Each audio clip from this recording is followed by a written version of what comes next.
Julie Mason, you're listening to SiriusXM. Congressman Kevin Brady is a Republican of Texas, representing Texas's 8th Congressional District. He tweets at Rep. Kevin Brady. He's a surrogate for President Trump. With me on the 2020 race. Congressman, welcome back. Hey, Julie, how are you doing? I'm doing good. How's life up in the Woodlands? It is great. It's 86 degrees and sunshine, and we've got long lines at the polls. So, yeah, it's terrific. Wow. Yeah, I was talking to the mayor of Birmingham earlier. He was saying they're going to kind of try to turn it into a party with, like, food trucks, porta-johns, so that people can stay a while.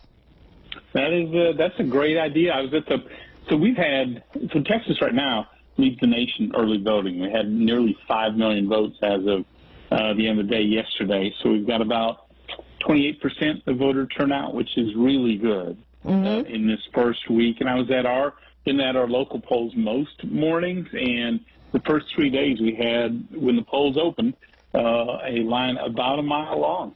Wow. People waiting to get in. So it's been, and they're really enthusiastic about it. Now, there are rules about what you can do at polling places, isn't there? Yeah, so we have to stay within, at least in Texas, 100 feet away from the polling stations, but some of them are designed where you can visit and people will visit with you up close, socially distanced, of course. But you get a chance to say hi to a lot of the voters, and that's a neat part of our early voting system. Yeah, that's especially nice because I know you haven't been able to do a lot of the campaign events that you normally do for a re-elect. Yeah, and there's a lot of ice cream. You eat a lot of ice cream. I know that. Well, you know me too well, Julie. I'm working off my COVID-15 as we speak. I was not in any way meant to fat shame, but I always joke about the ice cream socials that campaigns have, because I mean you can't really give people cocktails or anything, although it would probably be more fun. Generally, you shy away from that, but we do kolaches with Kevin. So it's it's fattening. People love it in Texas, and it's fun for me. Congressman, big debate coming up this week. I'm against the mute button. Where do you stand? Yeah, so I think it's more entertaining without a mute button.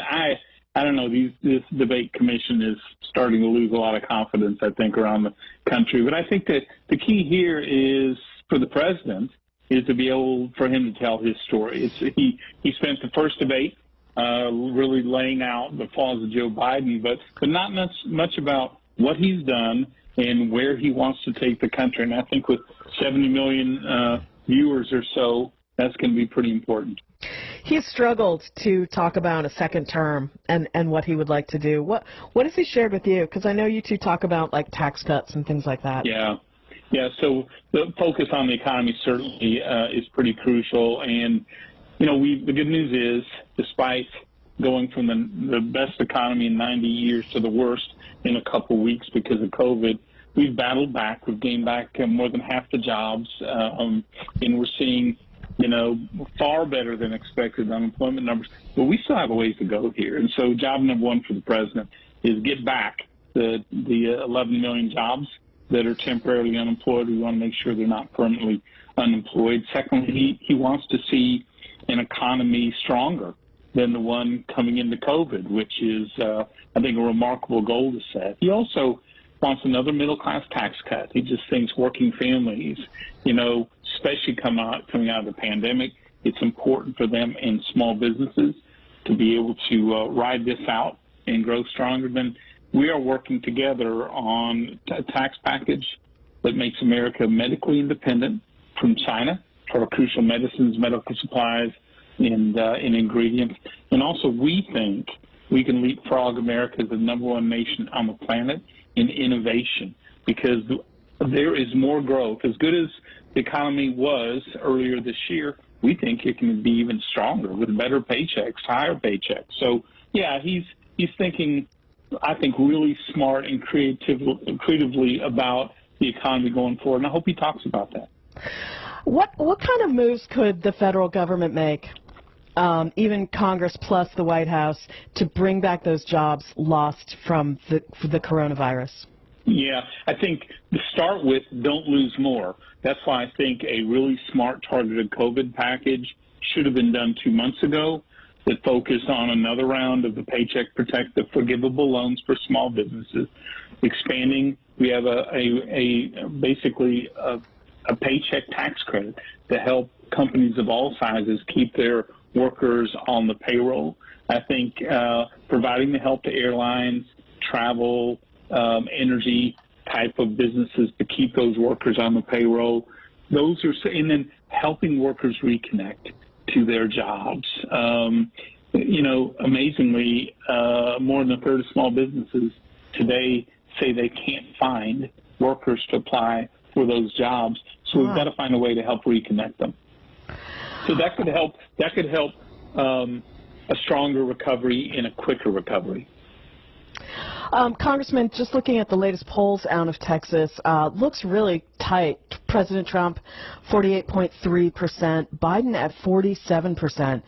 The margin of error about 1.3. That's according to the 538 aggregator of polls. Is Texas becoming more blue? It's becoming more competitive. I think it is clear. Depends on where you are. In the state, as you know, we're pretty big and pretty diverse. But it really depends on where you are. Those major cities certainly, I think, have turned blue in a significant way. But overall, I think we're still a center-right state. I feel like that poll sounds closer than it feels here. But there's no question Joe Biden made progress after that first debate, I think, in every state. And that's reflected here. Yeah. I mean, I'm sure up in your district, it's still pretty red of people still supporting President Trump. They are. This is a very strong area for the president. And for us, obviously, the economy, stopping attacks on our local energy, oil and gas workers, obviously border security and safe communities are awfully important. And so, the president gets strong support in our district, as he should. I saw your opponent said that you've lost touch with Texas. That's so silly. So you're always in Texas. I am. We never moved from Texas. In fact, we figured out the other day, I'm on my 6th round trip to the moon, commuting back and forth from home to D.C. So, I think most people feel just the opposite. They feel like even if they disagree with me, that I'm awfully accessible and awfully local. Congressman Kevin Brady is a Republican of Texas, running hard in the re-elect in Texas's 8th congressional district. He tweets at Rep. Kevin Brady. Congressman, thank you. Thanks, Julie. Take care. Real pleasure, as always.